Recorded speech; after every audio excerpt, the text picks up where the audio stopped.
Hello everyone, in this video I'm just going to give you some helpful tips and some suggestions for the weekly mutations. Now, I know I give walkthroughs on how to beat the weekly mutations, and so do other YouTubers. They give walkthroughs on how to specifically beat the weekly mutations on brutal difficulty, but, sometimes that isn't enough for people. Yeah, you can watch a player on what their strategy is, and you can see their every single movement. But the thing is, you might struggle with is actually keeping up at that speed, right? And you might struggle with getting the same economy that they're getting. And you also might struggle with controlling the units in the same way. So I can understand how that could be a little bit of a challenge. So I have my first suggestion here. If you're trying to beat the weekly mutation on brutal difficulty and you can't do it even after watching some walkthrough videos, is go to whatever specific co-op mission that the weekly mutation is on. And once again, I know this is obvious to some people, but I just want to point this out to people just in case they haven't thought of this. Sometimes you just draw a blank sometimes on what you should do. So go to the co-op mission that the weekly mutation is on. So in this case, it's lock and load. So we're going to go back to missions here. You select lock and load, do the same exact difficulty, which is brutal difficulty in our case, and then you play it, and then play it a couple more times, and even a couple more times. Just do it however many times you need to until you really feel like you've mastered it, until you feel like you can, just completely crush the co-op mission. And if you're playing with a specific teammate, it'd be good for you two to play together on this co-op mission and get to a point where you're comfortable, and then once you're comfortable enough beating it, then maybe go back over to the weekly mutation and try to beat it again on the same difficulty, which would be brutal in this case.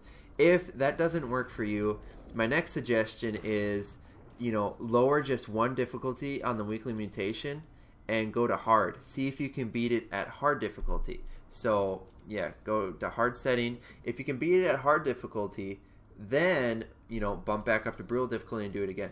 Now, the reason I'm suggesting lowering this, and once again, this may seem kind of obvious, but it really is so helpful. And I actually find I do this sometimes for the weekly mutations, especially the ones that are more difficult. I haven't done it for a while, but there were some weekly mutations a while ago that were quite tough, and just by lowering down to hard difficulty, I could kind of see the weaknesses in the mutations that were up against us.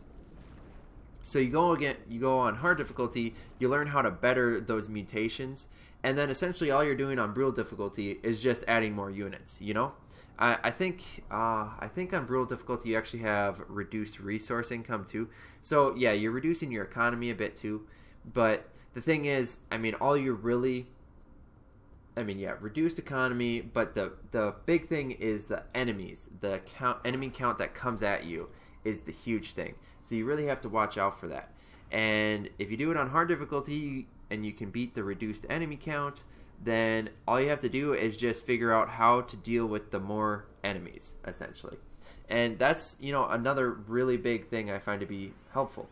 And then only other third and final point, this is just a quick video for tips for you guys that I can think of, is try to stick to the same commander setup every single time you're practicing this, or every single time you're trying to beat the mutation.